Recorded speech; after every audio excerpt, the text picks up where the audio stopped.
Welcome to the Deep Dive, the show where we take the sources you sent us and transform them into crucial knowledge fast. Today, we're doing something pretty fascinating and, I have to say, a little unsettling. We're going to look at the entire process of political power, but through a purely economic lens. We are. And we're starting with a foundational idea from the Public Choice Research Program, something laid out by the Nobel laureate James M. Buchanan. He argued that you can't understand politics without first accepting a core presupposition he called politics as exchange. It's right up there with rational choice and methodological individualism. Okay, let's unpack that right away. Because politics as exchange, on the surface, that sounds pretty simple. It does. It suggests that political outcomes are basically the result of bargaining, like a market. We see it all the time, legislators trading votes back and forth, using that support as a kind of currency. And that is the visible part of the process. And it's absolutely true. Legislators are constantly bargaining to get legislation produced. They're trading endorsements, positions on committees, policy promises. But the critical thing to remember here is that these aren't legal contracts. There's no court you can go to if another politician backs out of a deal. So it's all informal. Entirely. These transactions rely almost completely on personal reputation and what you'd call political capital. Basically, IOUs. So we have a real political marketplace that's operating right in front of us. But here's where it gets really interesting, and frankly, this is the provocative part. The central argument in the source material we're looking at is that this whole idea of political exchange, this sort of low-cost, mutually beneficial bargaining, it only applies to an elite few. Precisely. We've all been sort of sold on this romantic notion of democracy, right? The idea that government is this benevolent machine that just aggregates what citizens want and then acts in the public interest. Right, the will of the people. The will of the people. But our sources argue this is, for the most part, an illusion.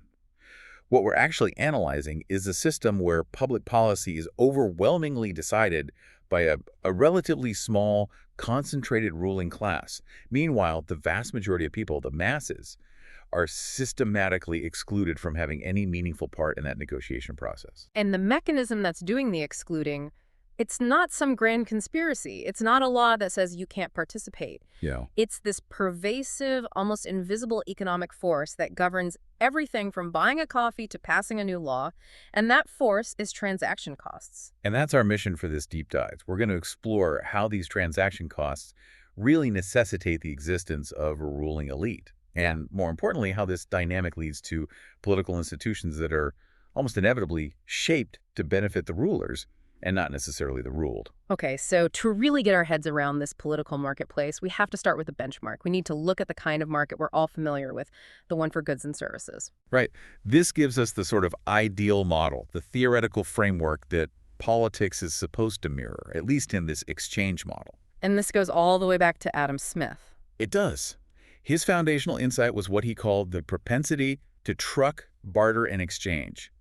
The real magic of a voluntary market is that when individuals just pursue their own self-interest. The butcher is selling me meat to make a profit. Exactly. The butcher, the baker, the candlestick maker, they're all trying to make a living. But they are led by this invisible hand to inadvertently help everyone else. Exchange, by its very nature, has to be for mutual benefit. You wouldn't do it otherwise. You wouldn't give up $5 unless you valued what you were getting more than the $5. You wouldn't. Simple as that. And when this process plays out completely across an entire economy, we reach this really complex theoretical ideal point. It's called competitive general equilibrium. It sounds super intimidating, I know. But the concept is actually pretty straightforward. It just means that every single possible mutually advantageous exchange has already happened. They've all been exhausted. So imagine a giant room with everyone in it, and they all just keep trading things until there's absolutely no trade left that could make two people happier than they were before. That's a perfect way to put it. Economists have a term for this, Pareto efficiency. It means you can't make anyone better off without making someone else worse off. You've squeezed all the juice out of the orange. All the potential gains from trade have been realized. It's the ultimate state of economic efficiency. But, of course, that's the textbook model.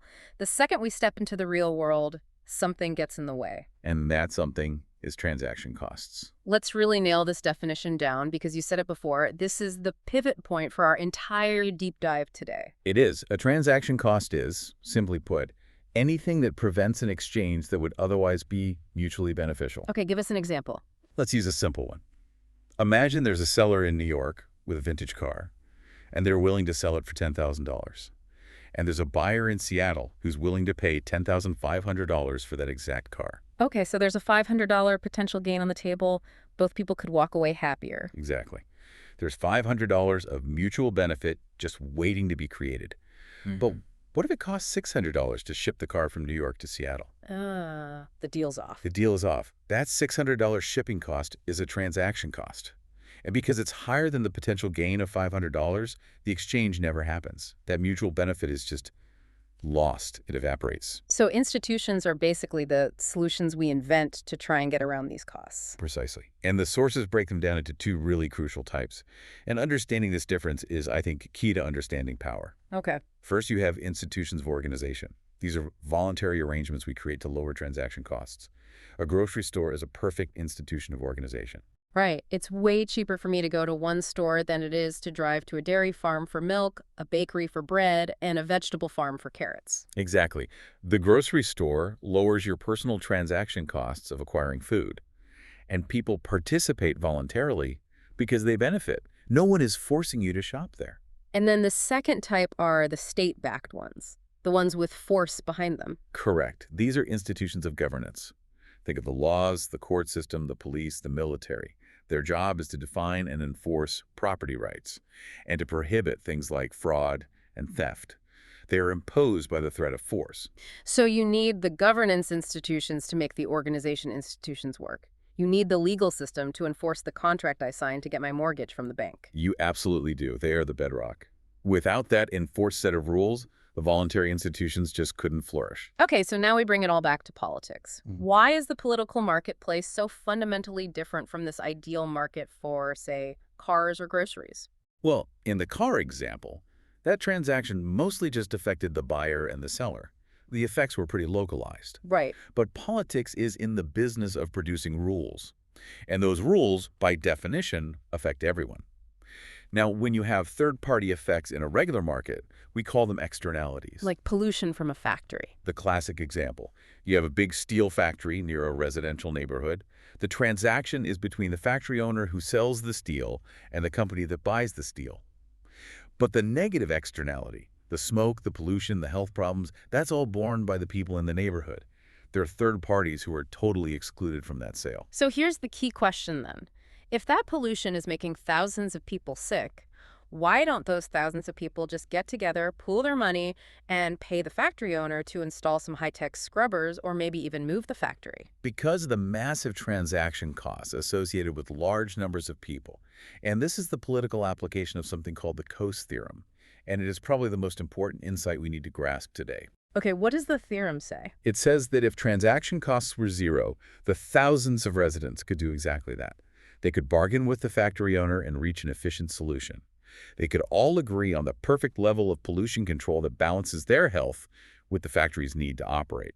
But in the real world? In the real world, the costs of just coordinating, negotiating, and then enforcing an agreement among thousands of different people they're just prohibitively high. It's the free rider problem, but on a massive scale. It's the ultimate free rider problem. As one resident, I know that if everyone else pays for the clean air, I get to breathe it for free. So I have a huge incentive to not contribute my share. Trying to monitor everyone's contribution, making sure no one cheats. Yeah. It's unworkably expensive for a diffuse group like that. So effective bargaining becomes impossible for the masses. Impossible. And this is exactly the position the masses occupy in the political marketplace. Okay. The light bulb just went on. The political marketplace is inherently structured so that the exchanges, the log rolling, the vote swaps made by a small, concentrated elite, they impose costs on excluded third parties. And those third parties are us, the masses. We're like the neighborhood residents breathing the smoke from the factory. You are exactly the residents breathing the smoke. You are too numerous and too diffused to organize effectively and bargain against the costs being imposed on you. Those high transaction costs ensure you remain completely excluded from the negotiation process that shapes the rules governing your life. So if you're a concentrated minority, say a big union or a major industry lobby, You have low transaction costs. You're organized, you can coordinate, you can bargain, you have a seat at the table. You are in the political marketplace. But if you're part of the vast, diffuse majority, the general taxpayer, the consumer, you have impossibly high transaction costs, and you are locked out. You're on the outside looking in. That sets the stage perfectly. So we've got the economic mechanism of exclusion locked down. Now let's dig into the philosophical and structural mechanisms of power. If transaction costs keep the masses out of the market, how do the elites make sure the masses still follow the rules they create? Because after all, that's what politics produces, rules that everyone has to obey. This brings us right up against the incredibly powerful ideology of the social contract. The classic theory, Hobbes, Locke, Rousseau. Exactly. And it's an incredibly plausible idea. Yeah. People consent to being governed by a coercive power because the alternative is chaos. A war of all against all, as Hobbes put it. Right. We accept certain limits on our freedom, we pay taxes, we stop at red lights, because we benefit from living in an orderly, predictable society. It's a very compelling story. But the source material we're looking at argues that while the idea of a social contract provides a kind of psychological comfort, the actual formation of governments throughout history has had a lot less to do with agreement and a lot more to do with force. So the argument is that governments are products of force, not some grand, unanimous agreement. Precisely. In practice, the social contract theory functions as an ideology that lends legitimacy to elite rule. By convincing the masses that they've somehow already agreed to this power structure, that the government is just a reflection of their own will, it becomes much harder for them to object to coercive acts. Because you can't object to something you've already consented to. Right. The ideology just sort of normalizes the use of force by the state. It lowers the cost of compliance for the elite because people believe the state is us. And this centralized, legitimized force is what gives the elite the power to define what rights even are. Absolutely. The sources are very clear on this. Rights aren't these pre-existing natural things we just discover. They are assigned, defined, and most importantly enforced by the political elite through these institutions of authority. You only really have a right to the extent that there's an enforcement mechanism that allows you to claim it and use it. So, let me see if I have this right. I might have a piece of paper that says, I have the right to own a bicycle. But if I live in a neighborhood where bike theft is rampant and the police don't do anything about it, then you don't actually have the practical right to secure and enjoy that property. Yeah. Your legal right is meaningless without enforcement. So the political elite are essentially setting the starting point. They're defining the status quo from which all our economic exchanges begin. And that starting point has massive distributional consequences. It dictates who gets rich and who stays poor. Let's talk more about those distributional effects. How do these politically defined rights actually determine who accumulates wealth? Well, look at a couple of categories. First, you have simple regulations like zoning laws or building codes. These aren't neutral. A zoning law that says you can only build single-family homes on 1-acre lots in a specific area. That drastically limits the supply of housing. It does. And in doing so, it benefits existing homeowners by driving up their property values. But it imposes huge costs on potential new residents who are now priced out of the market. The rule creates winners and losers. And then you have the really big one, monopoly rights, created directly by the state. Things like patents and copyrights. These are the ultimate mechanisms for state-decreed wealth accumulation. Right. Think about the immense fortune built by Bill Gates of Microsoft. It was only possible because the government's institutions of governance, the legal system, backed by force-defined and enforced intellectual property rights over computer code. If you could just legally copy Windows for free. His economic fortunes would have been, well, vastly different.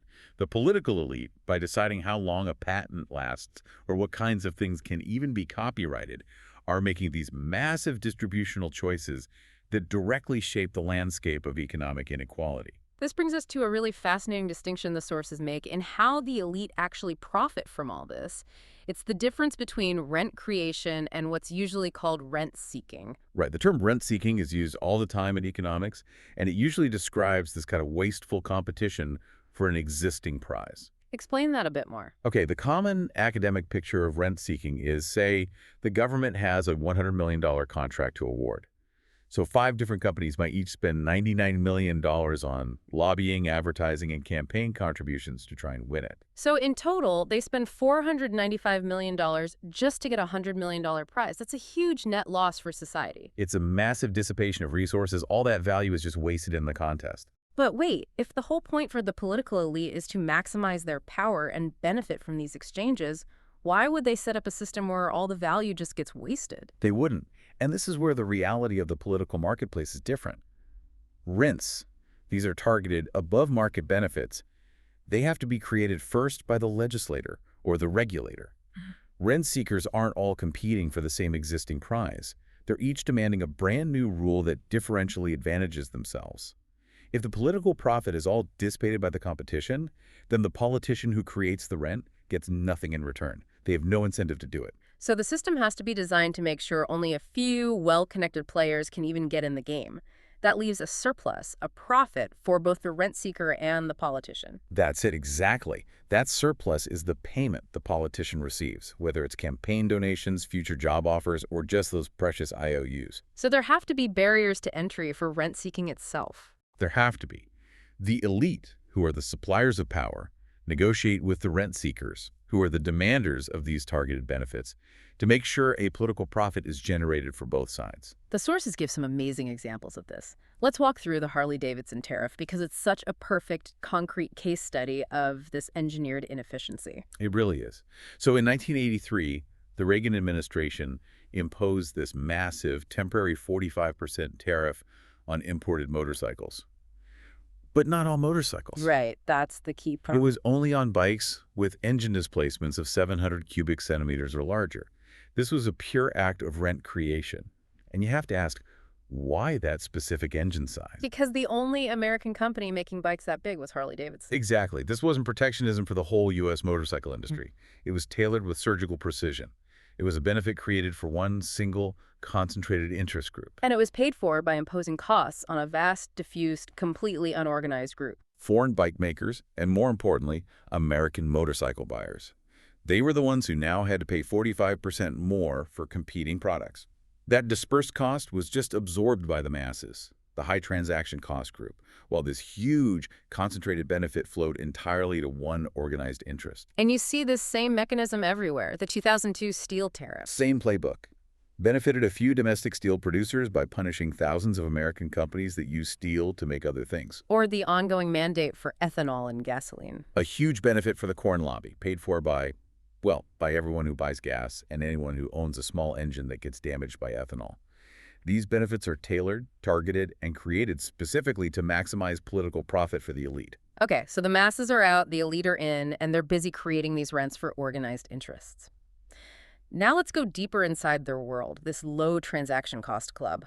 Let's talk about the architecture of elite control. How do these political transactions actually work, and how do the elite design the institutions to solidify their power? Well, because these deals are all informal, because they rely entirely on reputation, the political elite has to be a small, stable group.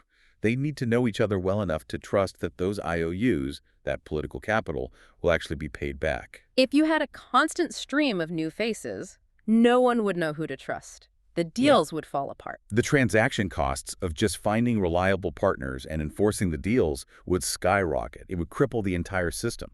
Stability is paramount. And for the system to work, you need efficient vote trading, which brings us back to log rolling. Right. Log rolling is often described in this kind of benign way, just, I'll vote for your bill if you vote for mine, but it serves a much, much deeper function. Which is? Well, for one, it's essential for political stability. It helps overcome a common problem in voting called cyclical majorities, where you can get an endless loop of policy reversals. A beats B beats C, but C beats A. Log rolling helps break those cycles so a stable decision can actually be made. But the real power isn't with the junior members who are just trading votes one-to-one. It's with the middlemen, the power brokers. Absolutely. The powerful senior members committee chairs, party leaders, they act as these centralized clearinghouses for vote trading. So, say junior member A needs a new highway in his district, and junior member B needs a new military base in hers. The senior member, the power broker, facilitates that exchange. A votes for B's base, B votes for A's highway. And now they both owe the senior member. They both owe him. The senior member accumulates this massive arsenal of IOUs. They centralize the market, and in doing so, they maximize their own personal power. We have this unbelievable anecdote that illustrates this perfectly. It's the story of T.K. Weatherall, who used to be the chair of the Florida House Appropriations Committee. It's an amazing story. Weatherall basically explained to a reporter exactly how this surplus extraction works in practice.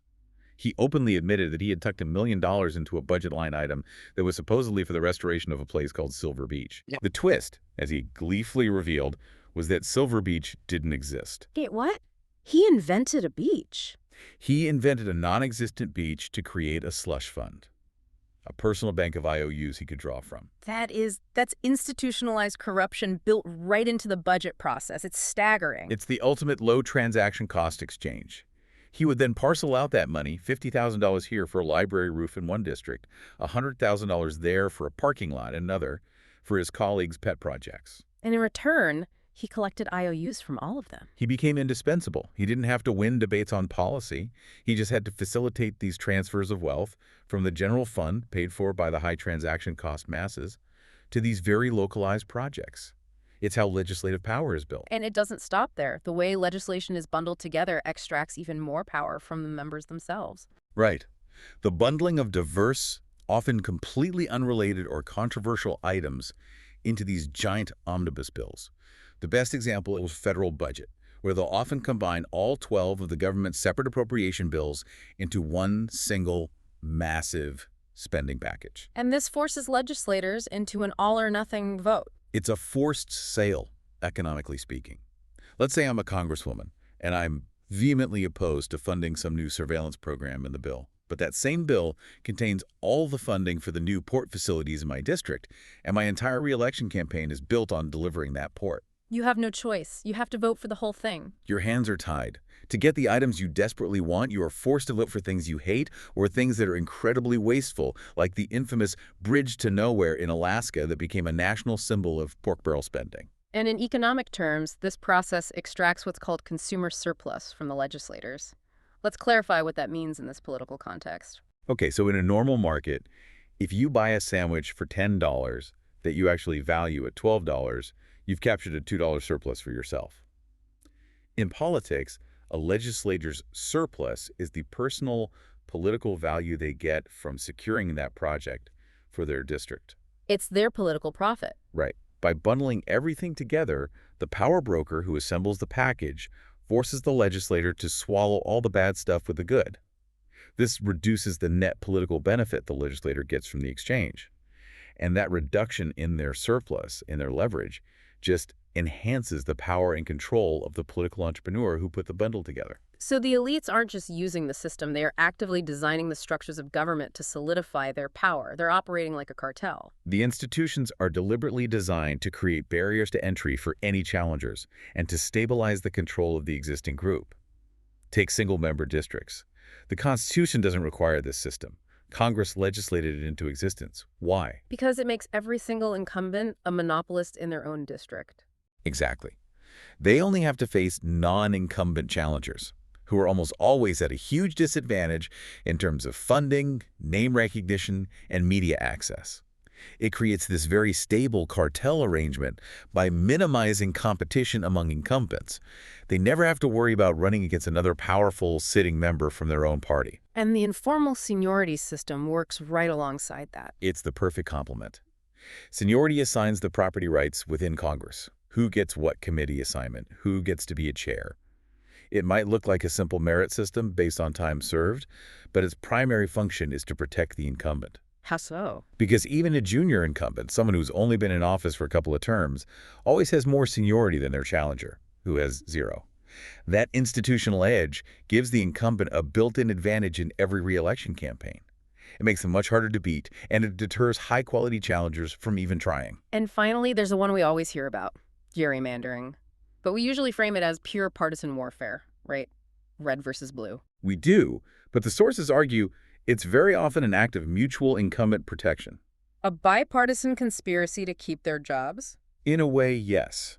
So while the majority party, let's say it's the Democrats, might draw the new district lines to pack Republican voters into as few districts as possible, making the surrounding Democratic seats safer. They are also, by definition, making those packed Republican districts even safer for the Republican incumbents who hold them. Exactly. The goal isn't just to weaken the opposition. It's often to increase the safety and predictability of all incumbent districts for both the majority and the minority party. It reduces competition across the board. Which just goes to show that the incumbents of different parties often have more in common with each other, this shared desire to maintain power and stability, than they do with the challengers who are trying to break into their exclusive club. Wow. So this whole architecture is designed for self-preservation and expansion. And the American founders, they recognized this threat, right? The idea that government itself was the biggest threat to freedom. They set up checks and balances. They did. They tried to create competition among the elite members. But the processes we've just described seem almost custom-built to get around those checks. And that leads us directly to the rise of the modern administrative state. So how does the scope of authority keep expanding? What's the justification? The elite always need an intellectual and a popular justification for that expansion. Mm-hmm. And very often, it comes from the academic concept of market failure. Okay, define that for us. Market failure is the argument that in certain situations, like with monopolies or public goods or externalities like pollution, the free market won't produce an efficient outcome on its own, so government intervention is necessary. So when the public sees a real problem, say a lack of food safety standards back in the early 20th century, or a financial crisis they blame on greedy banks. They demand that government do something. Yeah. And the political elite, who are fundamentally power maximizers, are more than happy to respond with these top-down centralized solutions that always increase the scope of government power. The FDA, the TSA, the EPA. Right. And these scholarly arguments about market failure give crucial academic credibility to the popular demand for the elite to act. It legitimizes the expansion of their power, and it often crowds out any private or market-based solutions that might have emerged organically. And once the government gets that broad authority, the courts seem to step in to make sure it's almost limitless. This is where the expansion of the Commerce Clause comes in. It's impossible to overstate how critical this legal shift was for the growth of government. And the key case, the one everyone needs to understand, is the Supreme Court's 1942 ruling in Wickard v. Filburn. This case completely redefined the boundaries of what the federal government could regulate. It did. The facts of the case are, on their face, absurd. There was an Ohio farmer named Roscoe Filburn. He grew some wheat on his own land entirely to feed his own livestock and for his family to eat. He never sold a single grain. And he was fined for violating the Agricultural Adjustment Act by growing more than his allotment. And the question was, how on earth could the federal government regulate something that had absolutely nothing to do with interstate commerce? It never crossed state lines. It never even entered the market. The court's logic was creative and revolutionary. They argued that if Roscoe Filburn had not grown that extra wheat himself, he would have been forced to go out and buy wheat on the open market. Okay. And since the market for wheat is national, it's traded across state lines, Filburn's act of consuming his own private wheat affected the supply and demand for interstate commerce, even though he never participated in it. That is an incredible logical leap. By that logic, any productive activity at all could be said to affect interstate commerce. If I knit my own sweater, I'm affecting the interstate market for sweaters. That is the expansion. It classified virtually any productive activity as being subject to federal regulation. It completely demolished the founders' original intent to have a federal government with limited enumerated powers. And this judicial green light was the necessary precondition for the explosion of the modern administrative state. Which was originally sold as this neutral scientific solution to governance, right? Yes, this was an idea from the late 1800s, championed by people like Woodrow Wilson. The goal was to create a professional civil service run by experts using scientific principles to make government more efficient, to take the messy politics out of government. But the result was something very different. The result was a powerful new mechanism for delegation. Legislatures started passing deliberately vague legislation. Instead of debating a 500-page bill on air quality standards, they just pass a law that says the agency must protect the environment or ensure consumer product safety. Why the vagueness? What's the political profit in that? Two things. First, it's really hard for anyone to oppose a broad, fuzzy goal like protecting the environment. It limits opposition. Second, and this is the crucial part, It obscures who will ultimately pay the costs of the new rules. So Congress gets to take credit for solving a problem. And then they delegate all the specific, costly, and politically unpopular rule writing and enforcement to the regulatory agencies, the EPA, the FAA, the CPSC. Which means the elected officials get to wash their hands of the consequences. If the new EPA rules are terrible and cost a bunch of jobs, the public blames the unelected bureaucrat, not the senator who voted for the vague law that gave them the power in the first place. And critically, this setup drastically lowers the transaction costs for the regulated industries themselves. And this leads directly to what's called regulatory capture. Right. Instead of having to lobby hundreds of members of Congress to get a rule changed, a big industry can now just focus its efforts on a handful of people inside one specialized agency. A single point of contact. It's much cheaper and more efficient for them. And this often leads to the revolving door phenomenon. Agency employees coming from the industry they regulate and then going back to work for that same industry for a big payday after they leave government. Exactly. It creates this powerful incentive for the agency staff to write rules that favor the powerful, well-organized interest groups they hope to work for one day. It short-circuits the public process and ensures that over time, the regulation benefits the regulated elite, not the public it was supposedly created to protect. So these agencies are basically legislating, executing, and adjudicating all under one roof. And this structure, in turn, allows for the even more secretive power of what people call the deep state. The deep state really just refers to government activities, mostly within the national security and permanent bureaucracy, that operate with zero transparency or legislative oversight. It's not some single monolithic conspiracy. It's more about decentralized discretion, meaning the people at the very top, the president, the cabinet secretaries, they can't possibly monitor every single action of the millions of people who work below them in these vast agencies. So power gets diffused down the hierarchy, creating these pockets of immense, unchecked authority. And we know from the historical record that this system gets abused. Routinely. The 1976 Church Committee hearings in Congress were a bombshell. They uncovered proof that intelligence agencies like the FBI and CIA had been secretly and illegally breaking the law for decades, compiling massive files on thousands of American citizens. J. Edgar Hoover. The prime example. During his long tenure as FBI director, he amassed surveillance files on nearly 500,000 people. He gathered personal dirt that he could weaponize against anyone he saw as an enemy, including presidents and members of Congress. So it's this hidden source of power operating completely outside the normal constraints. It's a profound and constant threat. And while the deep state can sometimes work against the people at the very top, historically it's been a tool employed by the political elite for their own purposes, to spy on their enemies, to dig up political dirt, and to operate without any accountability to the public. We have painted a pretty bleak picture of a self-serving elite, protected by transaction costs and operating within institutions they designed for their own benefit. Let's pivot now to one of the biggest functions of modern government: redistribution. Right. Redistribution, forcibly taking resources from some people to give to others, is seen as legitimate in most modern societies. And the logic flows directly from what we've been talking about. If the government can force you to pay taxes for roads or national defense, then it can also force you to pay taxes for social justice or economic leveling. And the theoretical justification is pretty powerful, right? The idea of maximizing welfare. You take $1 from a billionaire who barely notices it's gone and give it to a poor person for whom that dollar could mean a meal. That is the compelling theoretical argument. The problem is, in reality, we don't have some benevolent, all-knowing dictator who can perfectly measure and compare how much each person values a dollar. So in the real political marketplace, redistribution becomes a very pragmatic tool. It's used to buy political support for the elites who are in power. So you're saying that a lot of these transfers aren't actually going from the very rich to the very poor. That's what the public choice research finds over and over again. Much of government redistribution is better described as transfer seeking.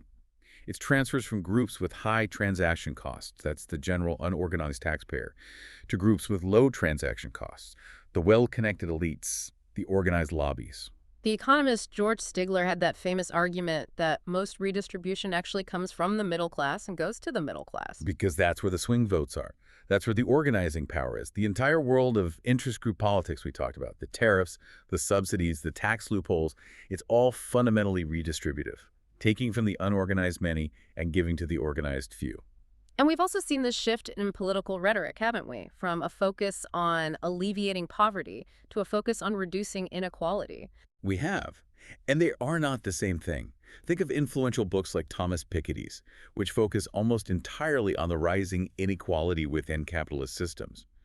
And often, that focus comes without fully acknowledging that the absolute standard of living for even the poorest people has risen dramatically over the last century. And politically, it's often easier to reduce inequality by just making the rich a little bit worse off than it is to actually make the poor substantially better off, which requires real economic growth and institutional reform.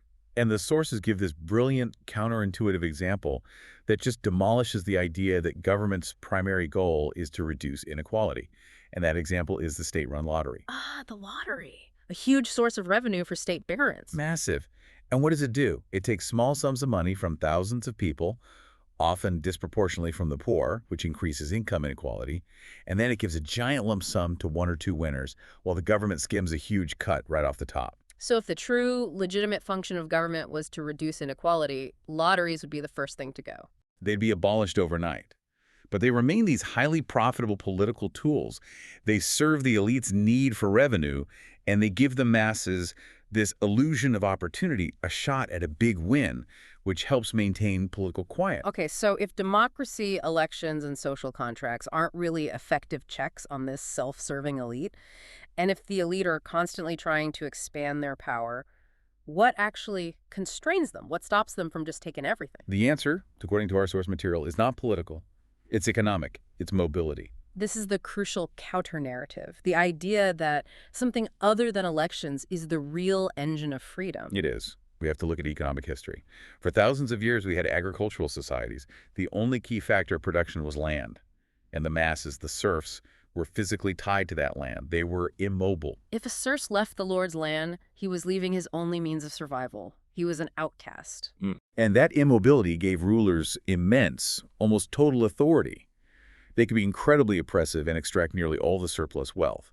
But then, after the Enlightenment, you get the shift to industrial and capitalist societies. Suddenly, capital machines, factories, ideas displaces land as a primary factor of production.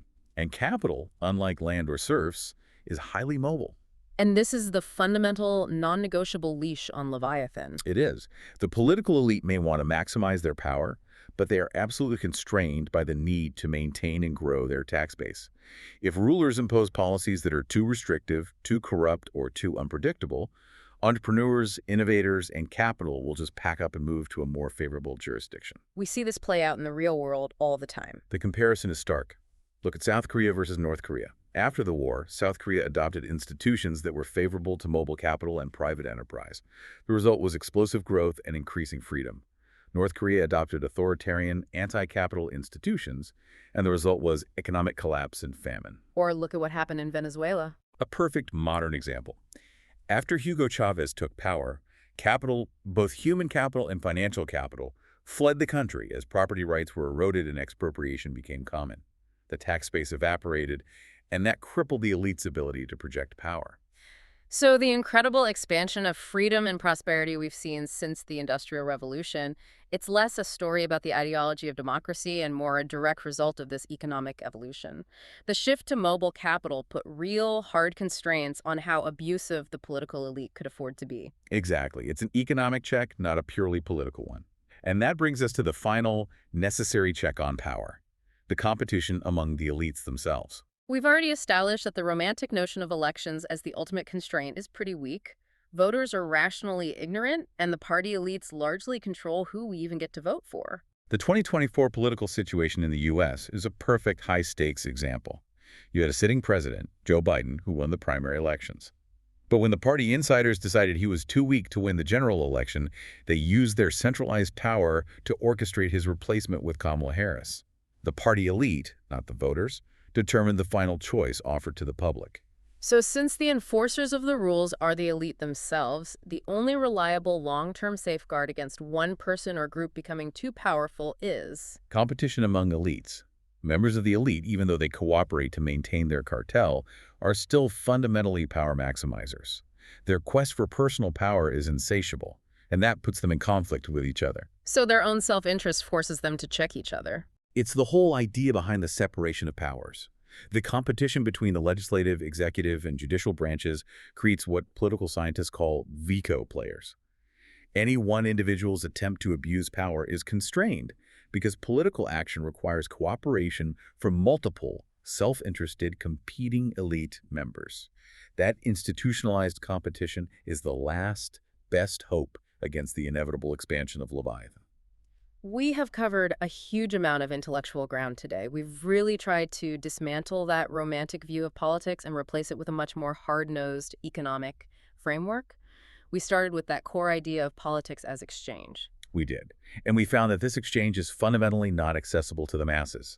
The high transaction costs that come with being part of a large, diffuse group mean that most of us are systematically excluded. We can't bargain to protect ourselves from the rules that are imposed on us by elite transactions. So public policies, even the ones that are framed as being for the social good, are largely the products of these low transaction cost negotiations among the political elite, all for their mutual advantage, whether that's through rent creation, log rolling, or designing institutions that favor their incumbent cartel. And we also saw that the great expansion of freedom and prosperity we've enjoyed since the Industrial Revolution is maybe less a testament to the ideology of democracy and more a direct result of economic evolution, specifically the shift to mobile capital.